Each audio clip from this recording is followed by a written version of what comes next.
Hello everybody, this is Mama S and Mama A, and this is the first installation of our vlog. A few friends of mine have made a few comments over, I would say, the last 6 months, telling us that yes, it's great to have a blog, but the majority of people want to watch and kind of listen.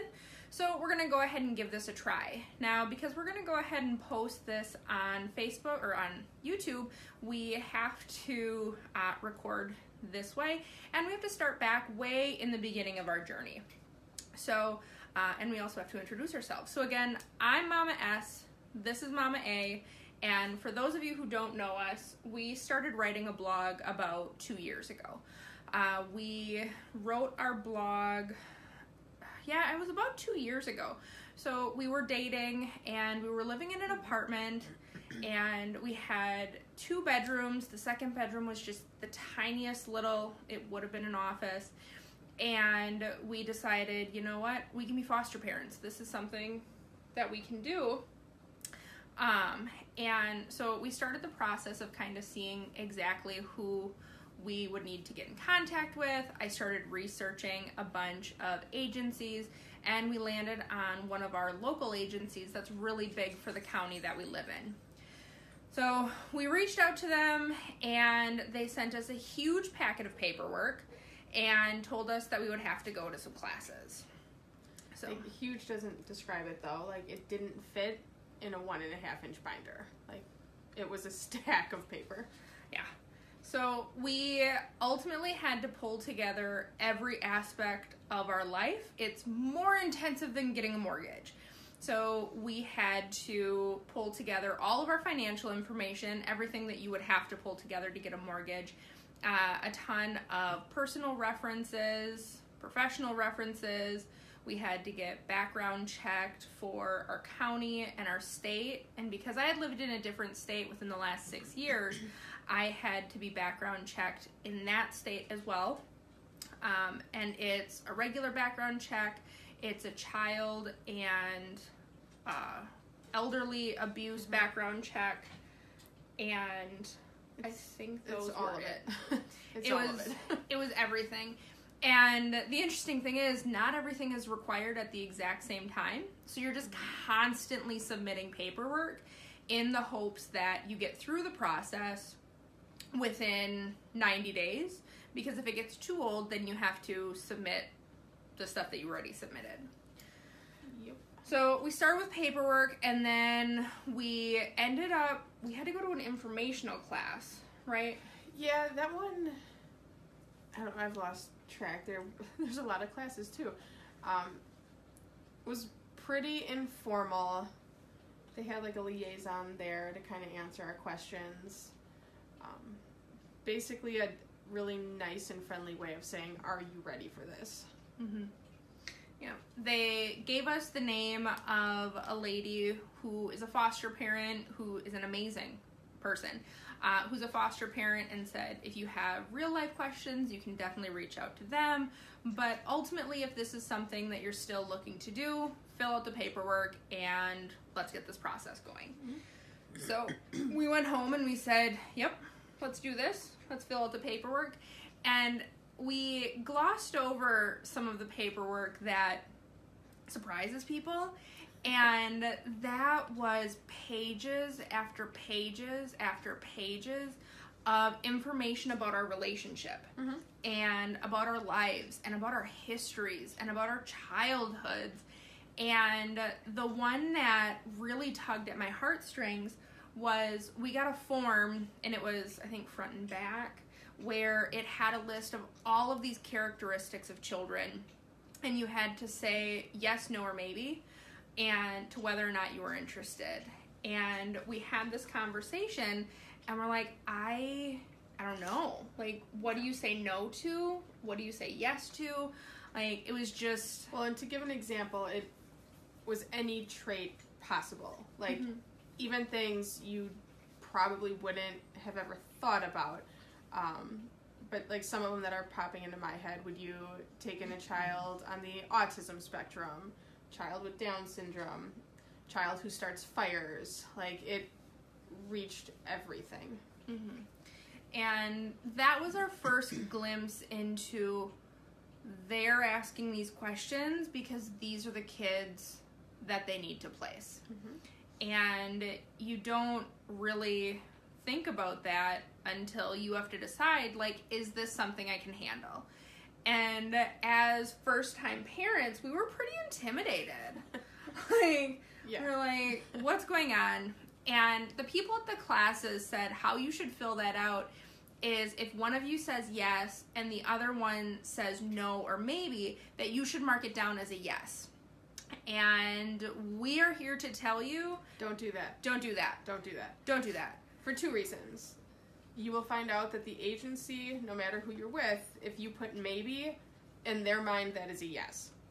So they will push you out of your comfort zone, but we'll circle back to that later. But what you were going to say... What I was going to say is any number of situations can happen that leave one individual caring for a child, even if both parents stay in the house. Mm-hmm. And if you... So let's give an example. I, in a past life, worked with special needs adults, and I've got a very soft spot in my heart for people with Down syndrome. And one of the characteristics was, are you interested in taking a child with Down syndrome? And I said, okay, in my experience, it would be challenging, but I think we could do it. And we had a conversation, and that was one of the areas where Alex was like, you know what? I'm not exactly sure. I'm not sure how this would work. There'd be a really big learning curve, and foster kids come with a lot of other needs in addition to what we were checking there. And it's like, okay, well, I think I could handle it. Alex was a little leery on whether or not she could. So we marked that as no.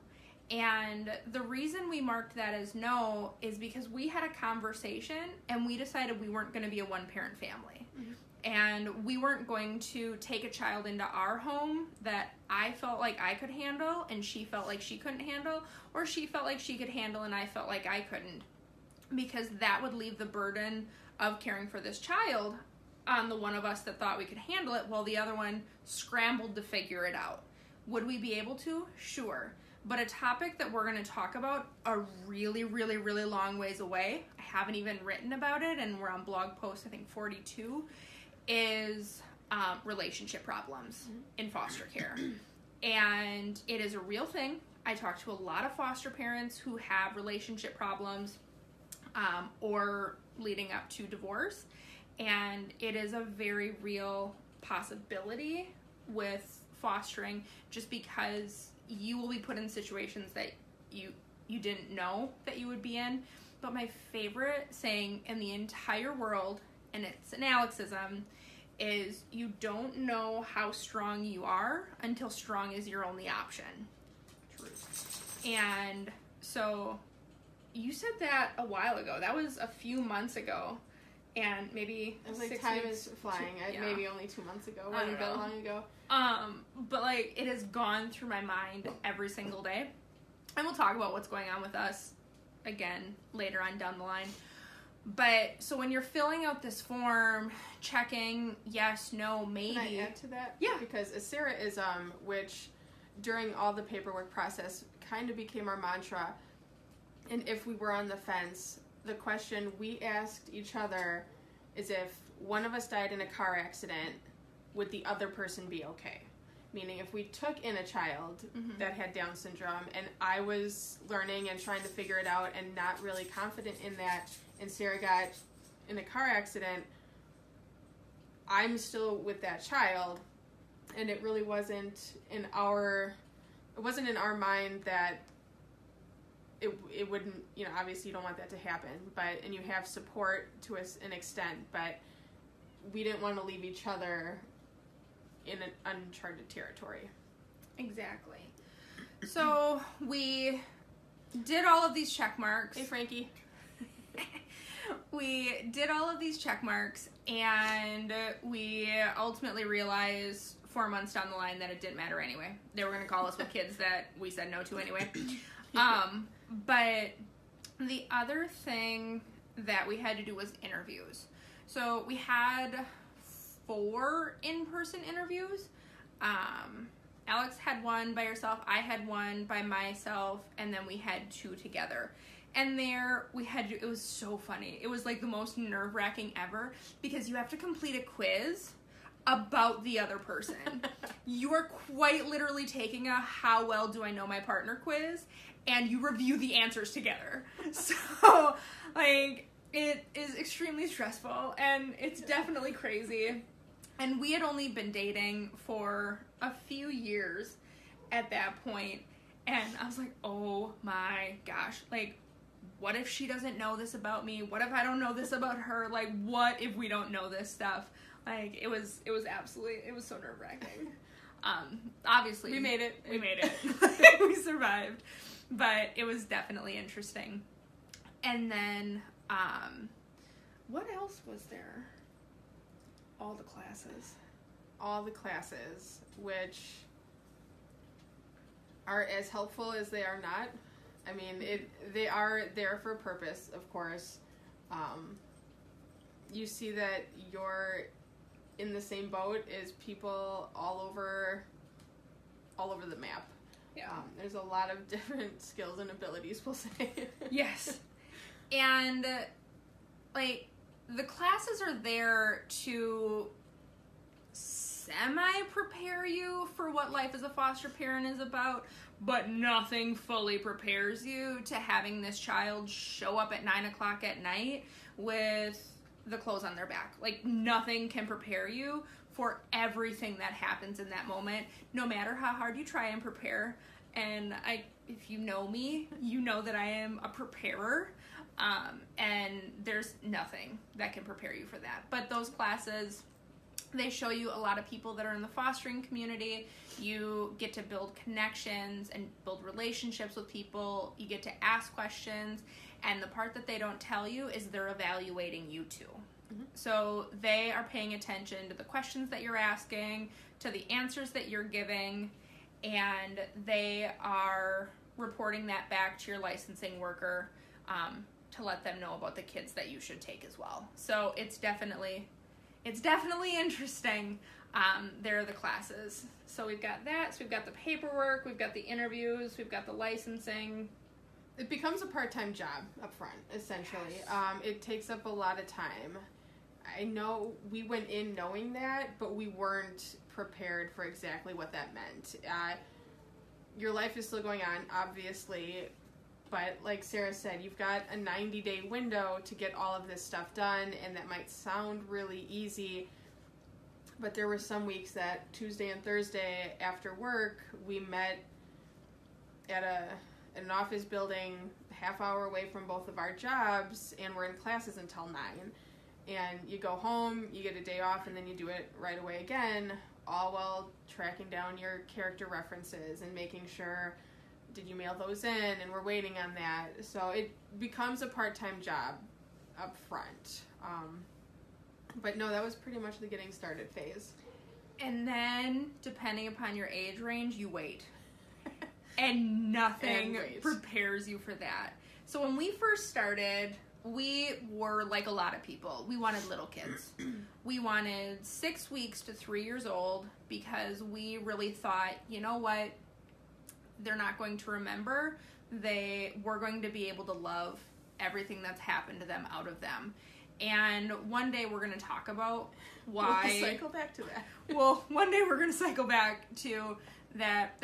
That's not necessarily true, and you need to remember that there's a lot happening in utero, and there's a lot that I've got a book around here somewhere about when love is not enough, and you're definitely going to learn a lot about that as well. But because we were open to birth to 3, we waited. Now, we didn't have to wait a long time because we're in a very densely populated area, and there's a high level of need for foster parents, so we didn't wait very long. But honestly, every time our area code that I didn't know the number came across my phone, my heart stopped. Yeah. Like, it was crazy. And the other thing that they don't prepare you for is just because someone calls you doesn't mean that you're going to get that child. So we got we got 3 calls before we took in a placement. And our first call, why didn't they come? Oh, that's the other thing. Remember when we said that they don't listen to your list? We said we wanted 1 child. They called us 3 times, always for sibling groups. Which isn't bad. And they tell you that in those classes, that you're on a list and they're going to call and they're going to push you out of your comfort zone, but you can say no. Now, something else that was tricky is you'll get to pick the tier of fostering that you want to do, and right out the gate, we signed up for emergency placement. So those calls come in around the clock. You don't have to do that, and if you're still thinking about, where you want to land, maybe don't do it that way, only because, as we'll go into later, you don't know a whole lot when you're taking emergency placement. They need a home, and they need a home now.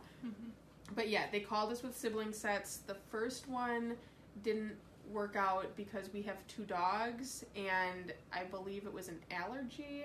It was an allergy or like a traumatizing fear of dogs. So either way, it wasn't going to work. Fear. And I think the second one was an allergy. Okay. Or they found another family that could take all of the children. I think the second, one was something, with the dogs. And again, they have our paperwork. They know we have dogs, so they should have skipped over us, but they didn't. I think the second one ended up going with a family member. No, it was another foster family. So that one... This is how crazy it all gets. Exactly. We've gotten a lot of calls. But that one, because we were at Target when they called and said, they called us and said that there was a baby, a 2-year-old, and a 5 or 6-year-old. I don't remember the specifics. And they were calling us to take the baby and the 2-year-old. Yeah. And when they're calling you, they're calling everybody. And they called us back. We had gone into Target. We had bought everything in the baby aisle. Honestly, I swear. I'm going to take a time out here. We were in our pajamas, got dressed, got in the car and drove to Target because it was like 8 o'clock at night, and anyone who knows us knows that's very close to our bedtime. So, no, we were like, this is it. Here we go. Yeah. That wasn't it. No. So, we filled our cart, got in the car, and we're like, oh my gosh, this is really happening. Like, this is really what's going to be. Like, what are we going to do? Like, what's going to happen? And then we had gotten in the car, and we're just about to start it, and they called, and they're like, so there's another family that's taking all 3 kids. And we looked at each other. It is ideal, and keeping siblings together is amazing. And Alex and I looked at each other, and the $300 worth of stuff we had in the back seat, and we're like, well, we're not going to return it right now. So we went home and went to sleep. But just know that there's going to be ups and downs, and you know what? Maybe your first call is going to be a placement for you, but be prepared for... Don't load up the car until they say, like, we'll be at your house at a specific time. Yeah. And honestly, after that, we quickly realized that we just had the bare necessities you need to get through the day, and then we can get everything else the next day, because our next call, we didn't leave. No. We didn't leave. We got that out of our system. I think it was a good thing. It was, we were new, we were excited, we were waiting for that phone to ring. We got it out of our system, and the next time we were like, well, if we need to go to the store tomorrow morning, that's what will happen. And that's how it happened eventually. But I'm glad Michelle's watching, and she's loving this. Yes. We're giving it a try. We're giving it a try. So this is our first instance of our video blog. Hopefully you find us as hilarious as we find ourselves. But honestly, we're going to do this I don't know how often we're going to do this. Really, we currently have a preteen living with us who takes a lot of our time and energy. So we're going to do this as often as we can. The ultimate goal is to get you caught up with the blog that we're writing. And then we'll have this as a vlog for people to watch and listen to, and a blog because honestly, I love writing, and it is deeply, it's very relaxing and therapeutic for me to get our story out there. So while I love sharing our story for everybody else and for everybody to kind of see what it's like to be these two foster parents in our exact situation, in our exact city with our workers, it's just as much just for us to get it out, and because you'll find that you need to do some self-care as well. So Absolutely. The last point that I want to make, and I hope I remember to make this point on a regular basis, is this is our story. This is the Mama A and Mama S story in our town with our workers and our judges and everything that's going on with us. If you sat down and had this same conversation with 50 other foster parents, even in this town, you're going to get 50 different stories, let alone across the state, across the country. And I've got blog readers that are in different countries. So in your local countries, things are going to be different. So please take our story with a grain of salt. Please just kind of go, okay, this is their story. This is what's going on with them. And then if you have questions about your local area, reach out to people in your area. We'll answer any questions the best we can. Like, Mm-hmm. we're here to help. We want people to have the information, but yes, this is our story. It's not going to look the same for anybody else. There's way too many variables. And for the people on YouTube, because I'm going to upload this to YouTube as well, for the people on YouTube, we are recording these with Facebook Live so that people can join and they can comment. So very randomly, we may make comments to people that are not in the room, as we did with Michelle, and we encourage that because it's a great way for people to ask questions and kind of get them answered right away. And share the information. If you're watching and you know someone is interested in fostering, share our story, 2 Moms in the Foster Lane. .com. Yep, .com. 2 Moms in the Foster Put in the search Lane.com. engine. That's how I usually find us. That's fantastic. So thank you very much for taking a peek at our video, and we'll come back probably pretty frequently in the beginning just to get you caught up to where we're at, and then after that it's going to get spaced out because, again, life gets busy. But lucky for us, our little is currently at camp, so we've got a couple of nights. We do. Yes. And we're sharing them with you. So thank you very much for watching, and if you enjoyed the video, please share it. Obviously, we want to get as many viewers as we can, just because we want this to get to as many foster parents, but also to as many people who might be interested in being foster parents. Yep. So thank you very much, and have a great night. Joining the party, Patrick.